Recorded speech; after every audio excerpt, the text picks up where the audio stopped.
Welcome back to Still Part of Us. We're so excited to talk to Stephanie again and talk a little bit about what she's learned as she has traversed this path after loss. And so, Stephanie, thank you so much for coming on and talking about Cedric and talking about your experience and giving us a little bit of a different perspective, actually, than we usually see here on the podcast. So, welcome back. Thank you for having me. Yeah. And um, for a little bit of context, can you tell us what happened to Cedric, how old he was, and about when he was born so that everybody knows at the time of this recording, like how far you're out? So he was born March 30th, 2022. hmm So we're And getting coming close to almost 2 years, right? yeah, almost 2 years. And he passed, he actually passed around 16 weeks of pregnancy, but I gave birth to him at 18 weeks and 4 days. And they had no, at the moment, they had no reason why Yeah. he had passed. Yeah. Yeah. So let's talk a little bit more about that because I know you guys did genetic testing and that didn't, they basically said that it was inconclusive. They didn't have anything in particular. You guys did opt for an autopsy just because you had your first daughter had symmetrical intrauterine growth restriction. Yeah. You had a miscarriage around 6-ish weeks or so, Yeah. and then then we had Cedric's loss, and he was a bit farther on, and once again a bit of a surprise because of the fact that he was a lot farther along. So Yeah. so what else did you find out? And what from the So autopsy and additional things that your maybe doctors came up with. yeah, so I ended up getting pregnant with Julia about 6 months Mhm. afterwards. And I got pregnant. I went through, and then at that time, we didn't have results of the genetic testing. We didn't have results of the autopsy. Right. So we went, but because of what had happened, and I had had a previous miscarriage, and it started to be a lot, Yeah. it started to look like a repetitive loss. And so then they sent me to the high risk pregnancy Mhm. department, which, if it wasn't for Cedric, I wouldn't have qualified because I didn't have high blood pressure. Like everything else was perfectly fine. Yeah. Um, and so they sent me there, and I saw a nutritionist. And for the first 3 months, I had no idea what had happened to Cedric. I ended up seeing the high risk doctor at 12 weeks for my regular ultrasound. Mhm. And then afterwards, they would see me every month for my follow ups. Okay. So they did ultrasounds every month where they weighed the baby. And around 12 weeks, I started like I wanted to eat sand, which I found out was called pica. Yeah. Mhm. Um, and I would look at the litter box and be like, this looks good. I need some of that. Yeah. It's hard. Like, and like with toxoplasmosis, you're not supposed to. And Yes, yes, yes. right. And so I'm looking at and so I go to see the nutritionist at 13 weeks, and they're like, okay, that's not normal. We're gonna get you right away to a blood test. And come to find out, I had zero level of vitamin D. Like I had nothing left. So they loaded me up on vitamin D. I started Okay. feeling way better. And my mood got better. Like I didn't have as many anxious moments as I Yeah. used to. And then um and then I kept going with my pregnancy, and everything was fine, Mhm. like Mhm. really, until even at 27 weeks, the ultrasound was nice, but I started getting pica again. So I thought, Hmm. like I haven't been taking as much vitamin D, maybe that's it. And and then I told the nutritionist, and she was like, okay, we'll have a blood test in a month. And I was like, okay, I was like, no. Yeah, it Like, was like I was like, you can think that, but I'm gonna go behind your back and get a blood test before that. And so I ended up seeing internal medicine because I had really bad asthma. Mm-hmm. I'm just one of those person that when I'm pregnant, my asthma is a lot worse. Oh, okay. And So, I saw internal medicine. I was like, I know it's not your business, but like, I'm really not feeling well. I want to eat some sand again. I had this at 12 weeks of my vitamin D. Can we check my levels? And she was so nice. She was like, absolutely. And you know what? While we're there, we're going to check for iron deficiency. okay. And my vitamin D was fine, but I had no iron, like at all. And then they gave me the oral pills and I couldn't digest No, them. they're rough. I did. It's They, so rough. it's not great. Yeah, I Like agree. they just like I didn't vomit, but they just went right through me, and I was Oh, just so sick. yeah. Mm-hmm. And after like a month of really trying hard, even like I did it every 3 days, every 2 days, like nothing would work. So sick. Yeah. And so I see the internist again. She's like, you know what? You've really tried your best. We're gonna give you intravenous Yeah. Okay. iron. Makes sense. And the same day, I went in for the ultrasound, and I'm right there. I was 33 weeks pregnant, and I see the face of the OB, and she's just like, yeah, she has dropped in the percentiles, but really, it's just the head that's smaller. So she like freaked me out. Like I was like, she's got another syndrome, some other, Yeah. technicality is Yeah. gonna happen, and Yeah. like really, like I was like PTSD with Cedric. Like it's just, and so then I was on the waiting list for the intravenous iron, Uh-huh. and so the OB at 33 weeks was like, if at 36 weeks your she keeps dropping, we're inducing you. Oh, okay. So Okay. I was like, okay. And it took a while before I got a call for the iron, but Mm-hmm. at 34 weeks, I got a call and I got iron at 34, 35, and 36 weeks. Okay. And after the first load of iron, I started feeling her move a lot more. My belly started growing again a lot more. I'm not saying it's the iron, but I felt like there was a connection. Okay. And so I went in at 36 weeks and they're like, she's growing great. She caught up. Everything's nice. Let's let you go until 39. If you want to go past 39, let's do another ultrasound. If not, they really strongly encouraged me to go and get induced at Okay. 39.5. Okay. They Mm-hmm. were just like, Let's just, let's not take this risk. yeah. You've already lost a baby. You don't need to Yeah. have an actual stillbirth at 40 weeks, right? So I got induced and like I had this like fear of epidurals and Yeah, I and can understand why. You got to listen to her birth episode to understand why. yeah, and I ended up not wanting it, but then like the pitocin was maxed, everything was maxed out, and I just like stalled at like Mm, 3+, yeah. and they ended up breaking my water, Mm. and the pressure was just It, insane. So okay. I asked for the epidural, and then they were in surgery.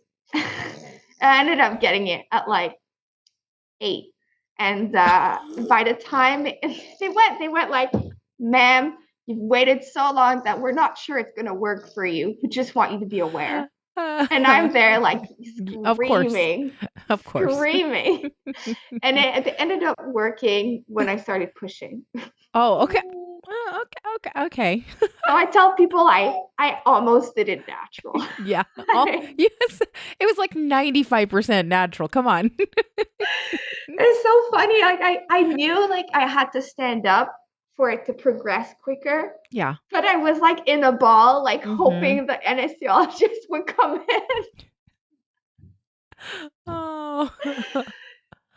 And funny enough, like I had postpartum complications again this time, and the Ah. lady sitting next to me in the weight room was like, "Did you give birth like on the 9th?" And I was like, "Yeah."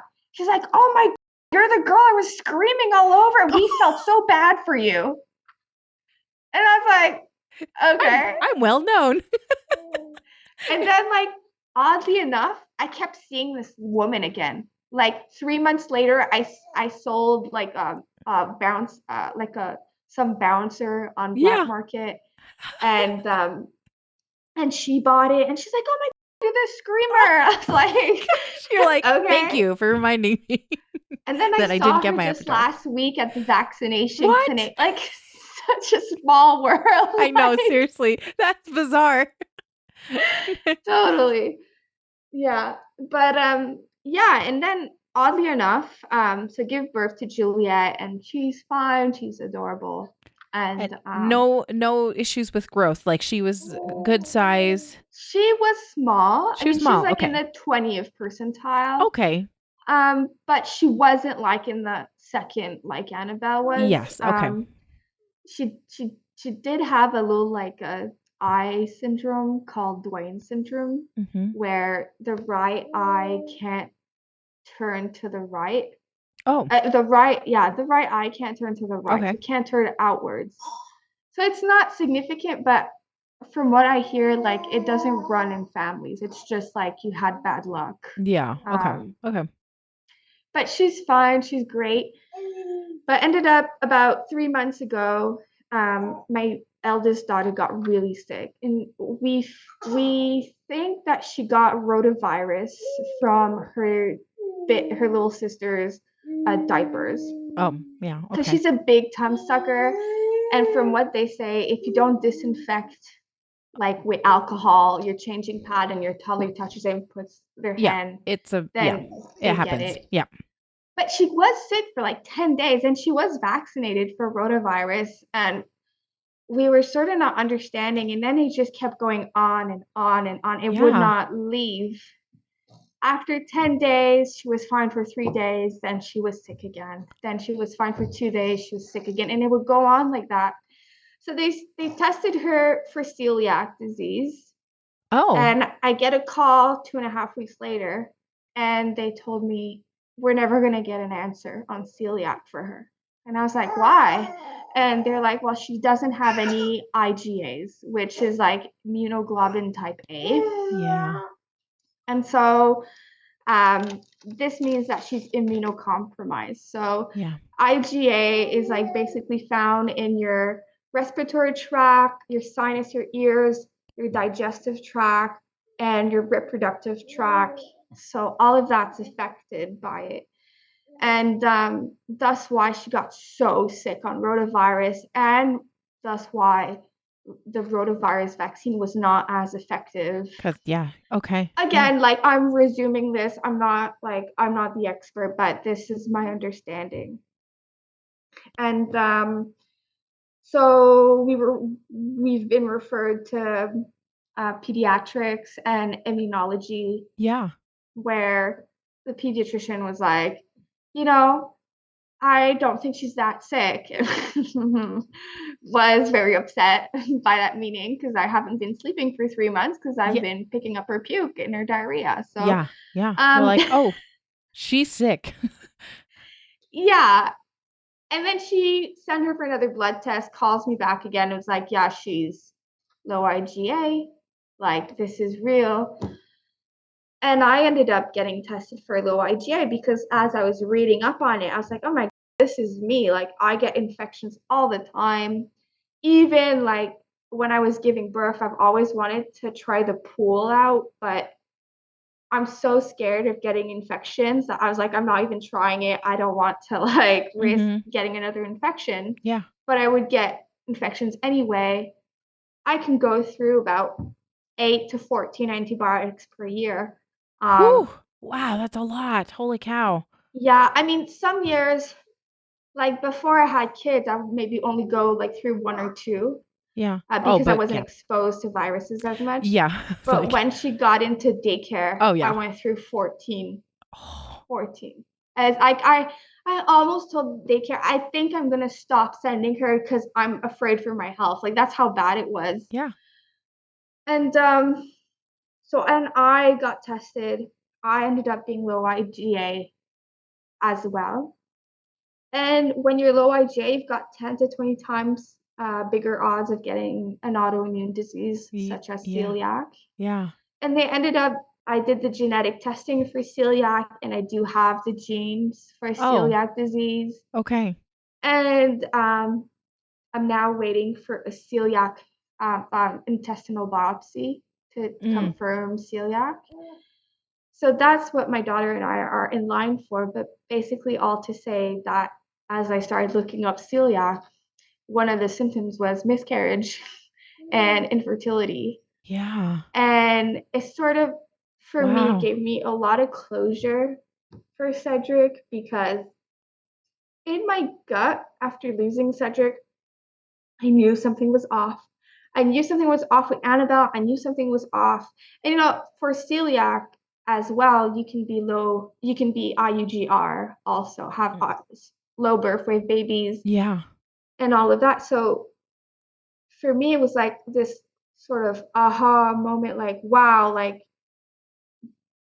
I could have ate gluten free and maybe my baby wouldn't be dead, right? Like Yeah. it was very yeah, so it's been like it's only been recently that I've been able to sort of be like everything happens for a reason. If I Hmm. hadn't lost Cedric, it could have been something else, or I could Yeah. have maybe never found out that I had celiac and ended up with intestinal cancer. Like you Yeah. just Yeah. everything happens for a reason, and I think that's my biggest advice. If you feel like in your gut instinct something's wrong, you have to really, in all my pregnancies, my gut instinct has always been right. And I've learned to listen to it and advocate for myself and push. And I don't think that that's just a Canada thing, this advocating. I feel like in the US, Yep. it's the same Yep. thing. Hmm. Well, like you said, even with that, the advice that pediatrician had said, like, Yeah. I'm not going to know all the details about your kid. I'm not going to No, know. I'm not the expert. You guys see this your kid, and I was going to say the same thing about your own body, and it might be new to you, but I feel like there's a lot of people that kind of have a little intuition about when something doesn't quite feel right. So yeah, totally. I would say yeah, just if there something doesn't quite feel right, yeah, you got to advocate for yourself and go get Yeah. the blood test that you need, I guess, when you need to. Yeah, I mean, the poor nutritionist felt terrible when I Yeah. told her, yeah, I had no iron. Yeah. Like Yeah. she felt really bad. Like I'm not No, no, blaming no. it on her. It's just and it's like when I was pregnant with Jules and every time I had to go to the maternity ward, Mhm. I had Yeah. like every time I had to give my history, they're like, "Oh yeah, you had an abortion at 18 weeks." Honestly, Winter, that was like I got so riled up. I got so upset. But then I just realized that it's not that they consider you had an abortion. It's just the medical It's a medical terms they term. Yeah, but use. still it's like yeah.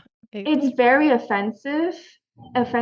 And I kept saying, no, like my baby died. My baby passed. Like I didn't have an abortion. And it was like March break last year was about I was about 22 weeks pregnant mhm. ish, and my family had rented a villa in Florida for us Mhm. to go, but I wasn't able to go because my OB said first of all if the same thing first of all she's like you're gonna have such a hard time to get health insurance or travel insurance with what's happened. Right. Okay. And Yeah. she's since Roe v. Wade, she's like, even if you paid cash for your care, if something happened and you just went without um, insurance, she said, misoprostol is banned over there past your term. And she's Mhm. like, if that happens, you're putting your life at risk. So they wouldn't let me go. And so I wasn't able to go on holiday. And it was so annoying. Yeah. And But that was actually I think there was a little bit of foresight in trying to like protect you and keep you as safe as possible. Yeah, that is a bummer, but yeah.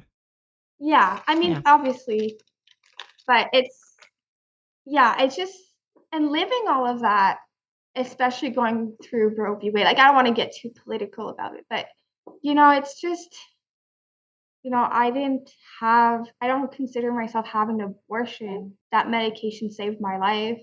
And it's so hard. It's really so hard seeing what's going on. Yeah. And I have so many friends, because of my horses. I lived in Mississippi. I have friends in north of Florida. I have friends in South Carolina, New Jersey, and Pennsylvania. We live 20 minutes away from Vermont. But it's just so, I feel so much. My heart goes out to all the women, especially in the southern states, that have to, it's their health. There's, and I'm not saying I'm for abortion. That's not what I'm saying. I'm saying for your health. Yeah. So many. It's not because it doesn't happen Yeah. often that it doesn't happen. Yeah. Yep. Yep. Yes. Um, Stephanie, I wanted to see what you guys have done to like talk about Cedric with your kids. Like because Annabelle was like 3-ish or so. Yeah. So I how was remember they gave that? us a coloring book to Oh, okay. say Mama Bear lost her baby and Baby Bear has passed away. Huh. And I don't sugarcoat it for Annabelle. I'm like I said, I'm really direct. Mm-hmm. And then she was like, "So, where's my baby brother?" Yeah. And I was like, "Well, he passed away." And especially living on a farm too. Let's put it into context. Yes, Since exactly. she's been really young, oh, the chicken died because Yes. the coyotes or the badger raided the hen house. Yeah.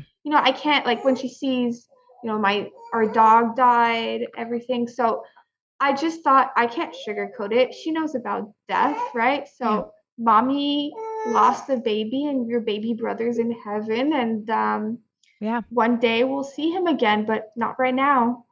And honestly, she was just like, okay, can I color the book? And I was like, yeah. And she just went off her way. Yeah. But it made her very, aware. Mm-hmm. When I would go to the hospital with Juliet, she'd be like, is she dead? Or like, Yep. is she dead?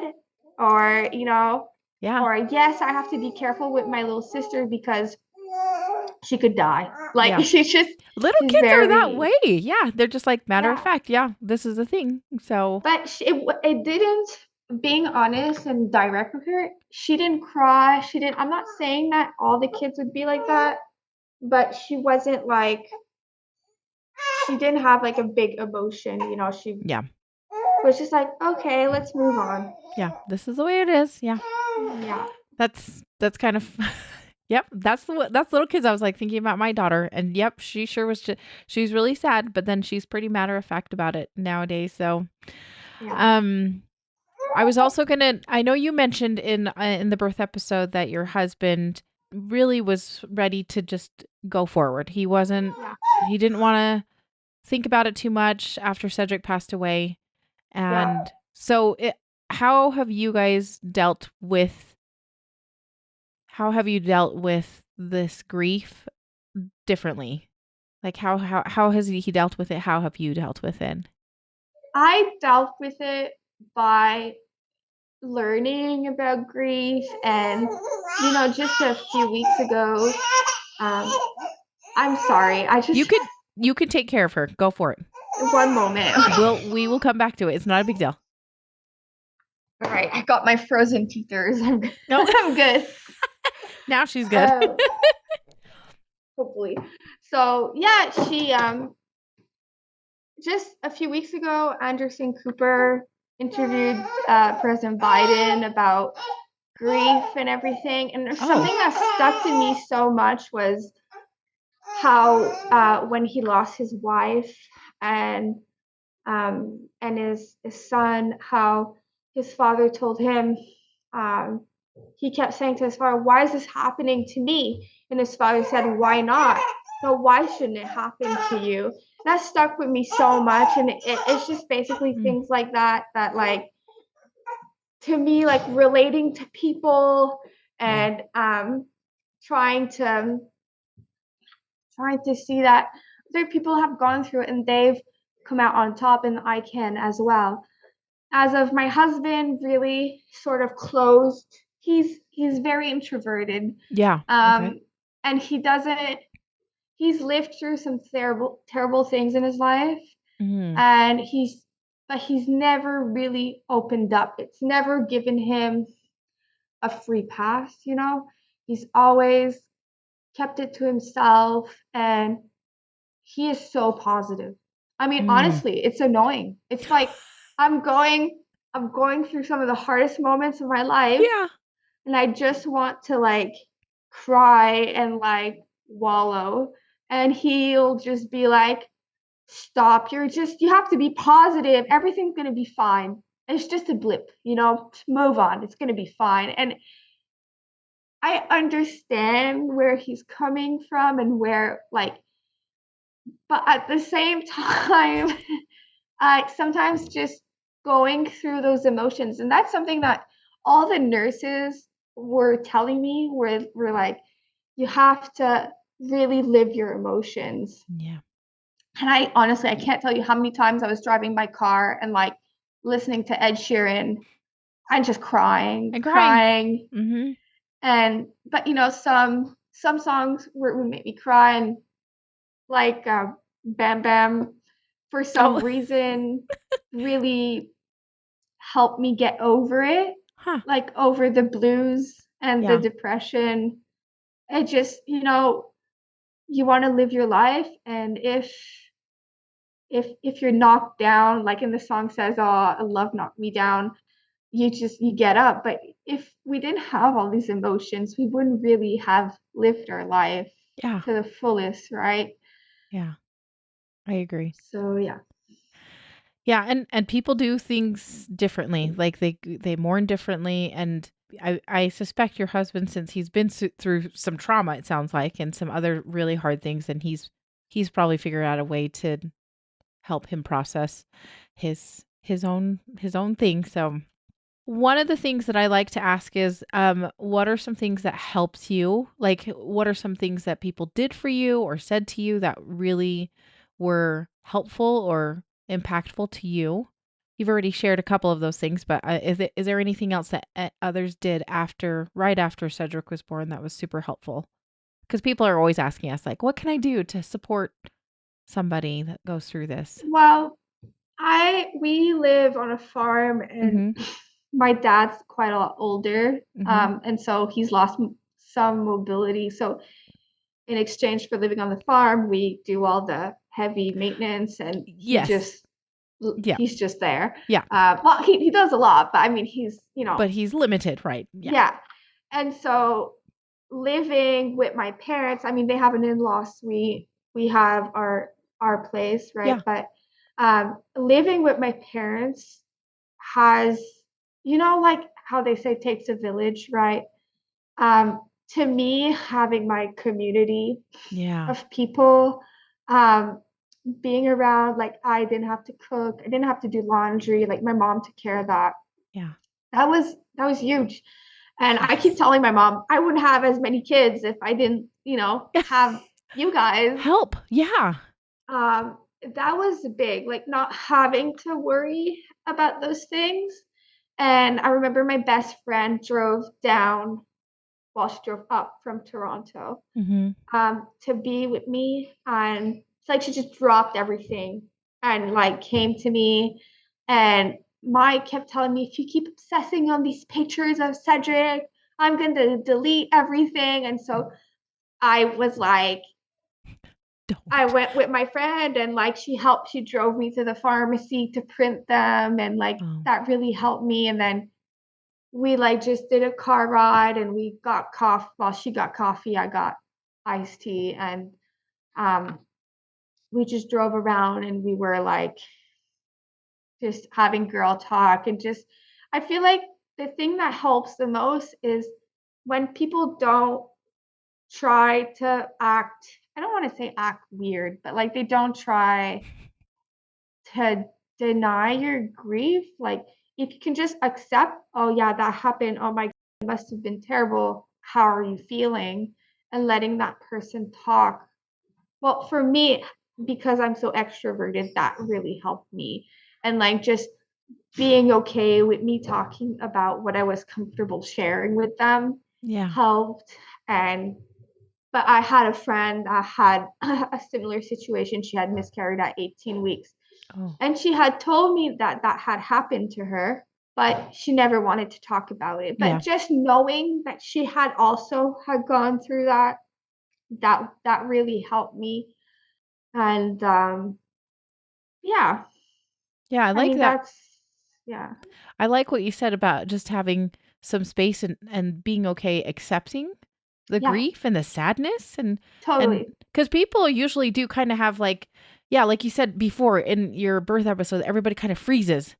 Yeah, Like it's like this thing that's so taboo. yeah, But if you allow for a little bit of, space for it to be, it's yeah, okay. It's okay. yeah. And it's I gotta say though, for almost like a good year, I was left trying to find answers. Yeah. Even like I was 39 weeks pregnant. I was like, why did this happen to Cedric? Why? Why?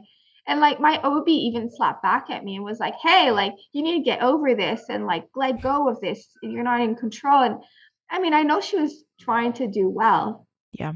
but it's like sometimes doctors, they're very busy and they are very to like matter of fact, Hmm. right? And so sometimes I feel like they don't take the time to consider something that could be rare, Yeah. um, that could happen. And I had been diagnosed, I had the testing for celiac like way back when, Hmm. and they probably had seen that I was low IgA, but they were just like, there's nothing we can do about it, so let's not even mention it. Well, I could have been useful. And knowing that I was low IgA and knowing I had gastro Hmm. um, a week before he passed, like, of course he couldn't have made it. I had no antibodies Yeah. to give him. Yeah. Because usually, if a lot of women have gastro while they're pregnant and they're okay, but if you don't, when you have gastro and you have IgA, there's a part of your IgA that It's is given to your baby, but yeah. I had nothing. Yeah. So of course he passed. Like he couldn't get through that. He had no immune system. Yeah. He was getting attacked by it. Yeah, exactly. Yeah. Yeah, So that's hard to you kind of already mentioned this also. Is there other things that you would not say to somebody that has gone through something like this? yeah, don't tell them. I know it might be true, but don't tell them everything happens for a reason. I and like know. Yeah. and don't tell them, well, you're gonna try again. Like, don't. I would say, don't try to shove it under the carpet. Yeah. Just acknowledge, yes, you did lose a baby. That must be really hard. And that's it. Like, there's even not saying anything, but just being open to like speaking about it. And that's, I think that's the best thing you can do. The worst thing you could do is just change subject.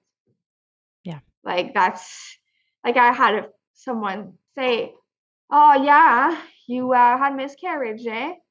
He's like, "Let's not talk about that. It's too depressing." That was like really hurtful, but at the same time, I understood that that person had lived in another, Yeah. um, like in the 70s and the 60s, where nobody Mm. spoke about that. Nobody. Yeah. That was a Nobody. very, I mean, it's taboo still, but it Yeah, was pretty taboo back then for sure. yeah. Oh, yeah. Stephanie, this has been such a great conversation. I feel like there's going to be some people that are listen to what you've said and are going to be like, "Oh, maybe I need to be inquire a little bit deeper into what's going on with me." And also I think that what you said about holding space and not sweeping it under the rug or being able to sit with it is really some excellent advice, some excellent excellent advice to others. Thank you so much for talking about Cedric, for coming on and sharing your experience and being so candid about what you've done to help yourself through this. So, thank you again for your time. Thank you so much for having me.